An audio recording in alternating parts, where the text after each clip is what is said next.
Assalamualaikum warahmatullahi wabarakatuh.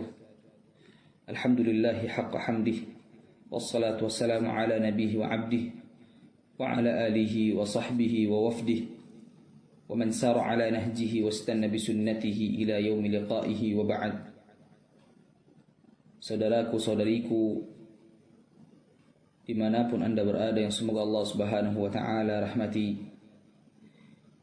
Pertama-tama kita bersyukur pada Allah subhanahu wa ta'ala atas limpahan nikmat dan rahmat yang Allah ta'ala berikan kepada kita, yang tidak terhingga walaupun kita jadikan ranting yang ada di muka bumi ini sebagai pena, air laut sebagai tintanya, maka tak akan mampu kita untuk menghitung nikmat Allah azza wa jal.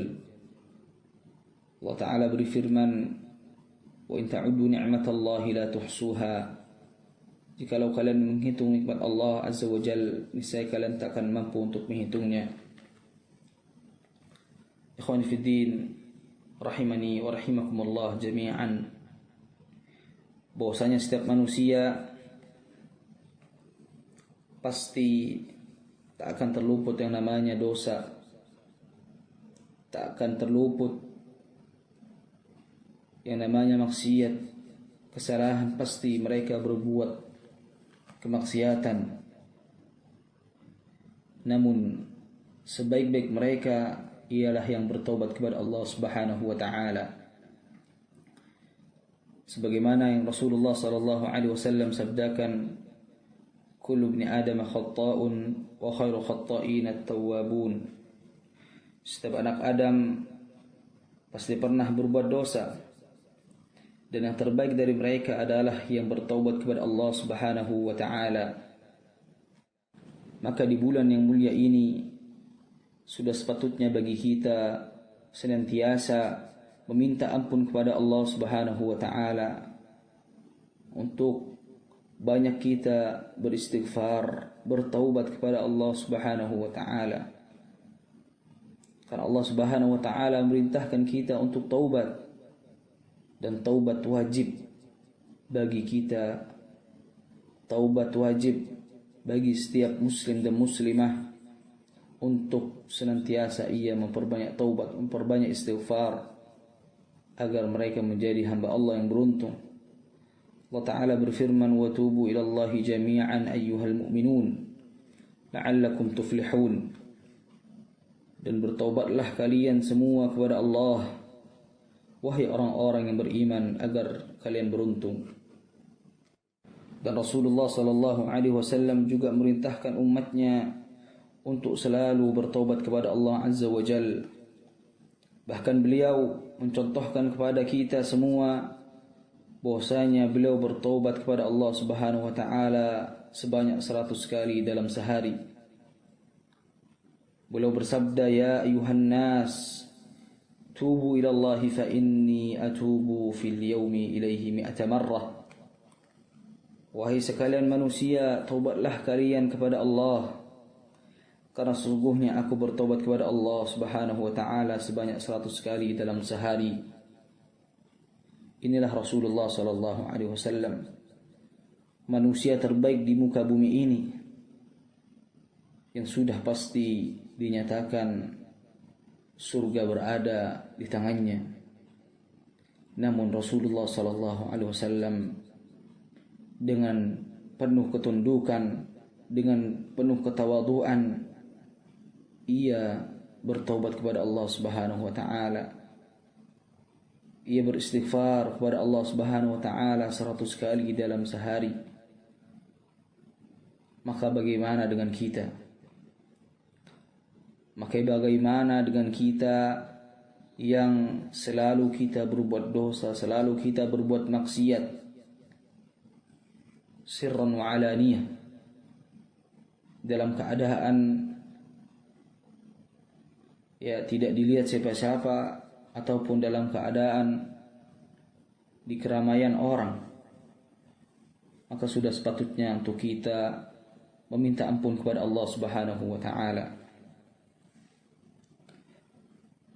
Dan Allah subhanahu wa ta'ala merintahkan kita agar kita bertaubat dengan taubat yang nasuh, taubat yang ikhlas, sebagaimana yang Allah Ta'ala firmankan, Ya ayyuhalladzina amanu tubu ilallahi taubatan nasuha.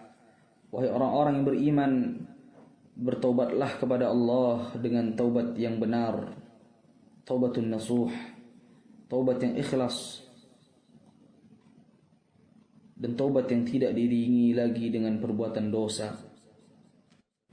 Maka yang dimaksud dengan taubat di sini adalah ar-ruju'u minadz dzamb,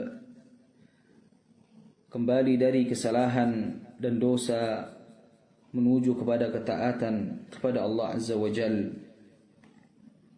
Dan pula arti taubat ialah taba ila Allah yatubu tauban wa taubatan wa mataba, bima'na anaba wa raja'a 'anil ma'siyah ila ta'ah.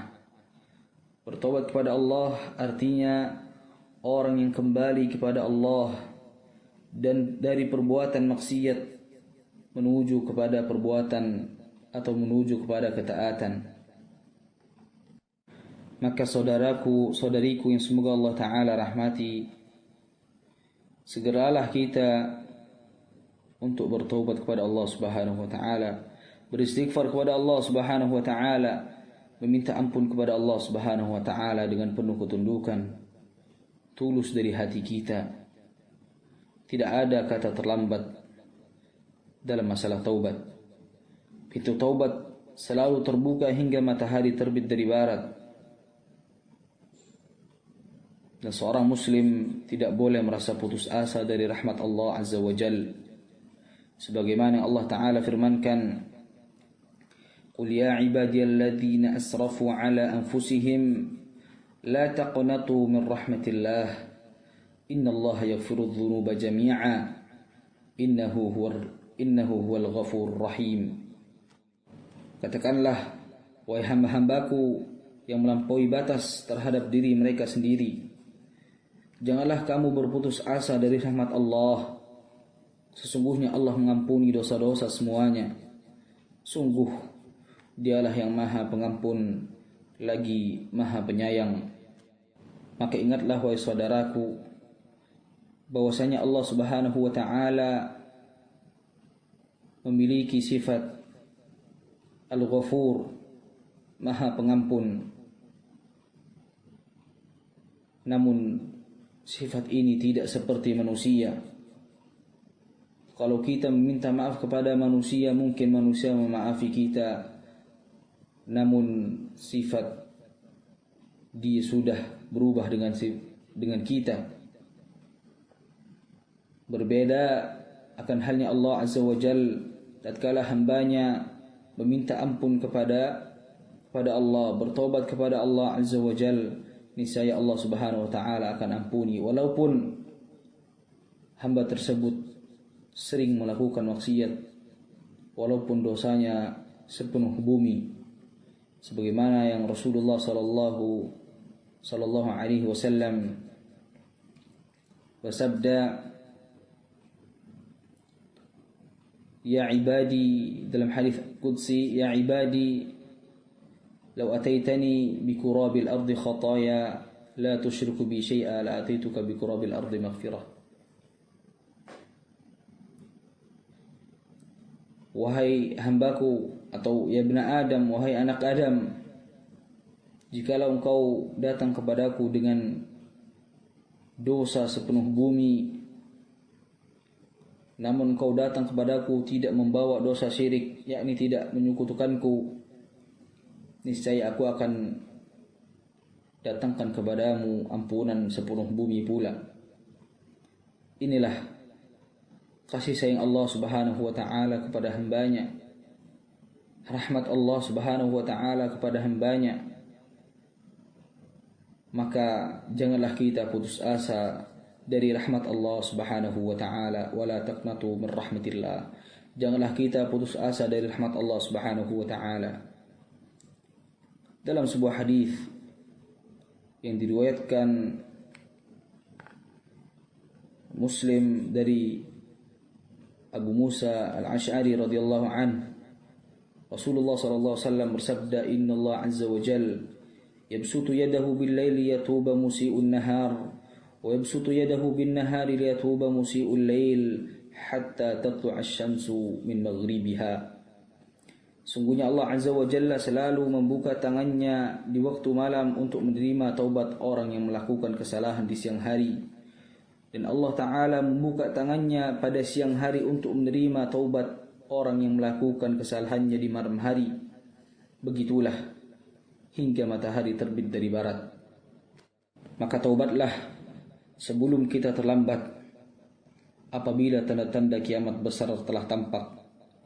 Matahari sudah terbit dari barat, atau kematian sudah di ambang pintu, nyawa sudah berada di kerongkongan, maka taubat tidak lagi diterima oleh Allah Azza wa Jalla. Wal'iyadu billah. Sebagaimana yang Rasulullah sallallahu alaihi wasallam sabdakan, yang diriwayatkan oleh At-Tirmidzi dan Al-Hakim dan yang lainnya dari Abu Abdurrahman Abdullah bin Umar bin Khattab radhiyallahu anhu, Inna Allaha yaqbalu taubatal abdi ma lam yughargir. Sungguhnya Allah menerima taubat seorang hamba selama ruhnya belum sampai di kerongkongan.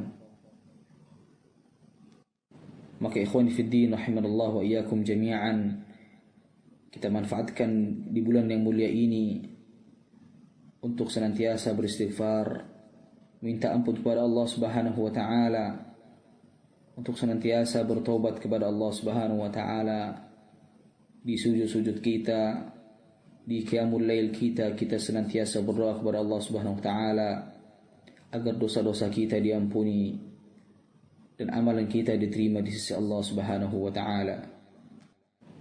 Kemudian bahwasanya keutamaan seseorang yang bertobat dengan taubatun nasuh, yang jujur, yang ikhlas, yang ia berusaha untuk tidak mengulangi dosa tersebut, maka keutamaan taubat yang nasuh ialah taubat menghapuskan dosa-dosa seolah-olah ia tidak berdosa. Sebagaimana Rasulullah SAW sabdakan, At-taibu minadz-dzambi kaman la dzamba lahu. Orang yang bertaubat dari dosa seolah-olah ia tidak berdosa. Kemudian orang yang bertaubat dengan taubatan nasuh membawa kepada kesuksesan. Allah Ta'ala berfirman, فَأَمَّا مَنْ تَابَ وَآمَنَ وَعَمِلَ صَالِحًا فَعَسَىٰ أَن يَكُونَ مِنَ الْمُفْلِحِينَ. Adapun orang yang bertaubat dan beriman serta mengerjakan amal saleh, maka mudah-mudahan dia termasuk orang-orang yang beruntung. Dan orang yang bertaubat dengan taubatan nasuh, ia menuju jalan kepada jalan surga, menuju kepada jalan surga. Sebagaimana Allah Ta'ala firmankan, illa man taba wa amana wa amila salihan fa ulaika yadkhulunal jannah wa la yuzlamuna syai'a. Kecuali orang-orang yang bertaubat, beriman dan beramal saleh, maka mereka itu akan masuk surga dan mereka tidak dizalimi sedikit pun. Kemudian yang terakhir, syarat-syarat diterimanya taubat ialah yang dijelaskan oleh Al-Imam An-Nawawi rahimahullahu ta'ala dalam kitabnya Riyadhus Shalihin. Yang pertama, al-iqla', yakni berhenti dari berbuat dosa. Seorang berhenti dari berbuat dosa, berlepas diri dari perbuatan dosa dan maksiat yang selama ia pernah lakukan. Kemudian yang kedua, nadam, menyesal. Dia harus menyesali perbuatan dosanya, perbuatan maksiatnya, ia harus menyesali perbuatannya tersebut. Kemudian yang ketiga, al-azm, ya, dia harus memiliki atau mempunyai tekad yang kuat untuk tidak mengulangi dosa tersebut. Kemudian yang keempat ialah ya, pernyataan bebas, ya, atau meminta ridho kepada orang yang dirugikan. Apabila perbuatan dosanya itu ada hubungannya dengan orang lain, ya, seperti misalnya harta, maka ia harus kembalikan, ia harus bayar hartanya. Apabila ia menzalimi, ia harus minta maaf. Apabila ia menuduh, ia harus minta maaf. Ya. Dan apabila ia ghibah, maka ia harus bertobat kepada Allah Subhanahu wa taala dan tidak perlu ia minta maaf kepada orang yang diumpat. Adapun Syekh Saleh Al-Utsaimin rahimahullahu taala menambahkan tentang syarat-syarat diterimanya taubat. Beliau menambahkan dua. Yang pertama adalah al-ikhlas. Dia harus bertobat kepada Allah Subhanahu wa taala dengan ikhlas semata-mata karena Allah Azza wa Jalla. Kemudian yang kedua dilakukan pada saat diterimanya taubat, yaitu dia bertaubat sebelum ruhnya berada di kerongkongan atau sakaratul maut, atau sebelum matahari terbit dari barat yang menunjukkan hari kiamat. Dan di samping syarat-syarat di atas yang sudah disebutkan, seorang dianjurkan pula untuk salat taubat yang dilakukan 2 rakaat kemudian membaca walladzina idza fa'alu fahishatan aw dhalamu anfusahum dzakarullah fastaghfiru lidzunubihim wa may yaghfiru adh-dhunuba illa Allah wa lam yusirru 'ala ma fa'alu wa hum ya'lamun. Ya, ia mendirikan salat 2 rakaat dan baca surat Al-Imran ayat 135. Ya, semoga yang sedikit ini bermanfaat bagi kita semuanya, dan semoga Allah Subhanahu wa taala menerima taubat kita terlebih khusus di bulan Ramadan, dan semoga Allah Subhanahu wa taala menerima amalan-amalan kita di bulan Ramadan, dan semoga Allah Subhanahu wa taala mempertemukan kita dengan bulan Ramadan yang akan datang. Aqulu qouli hadza wa astaghfirullah li wa lakum. Subhanakallahumma bihamdik asyhadu an la ilaha illa ant astaghfiruka wa atubu ilaik. Assalamu alaikum warahmatullahi wabarakatuh.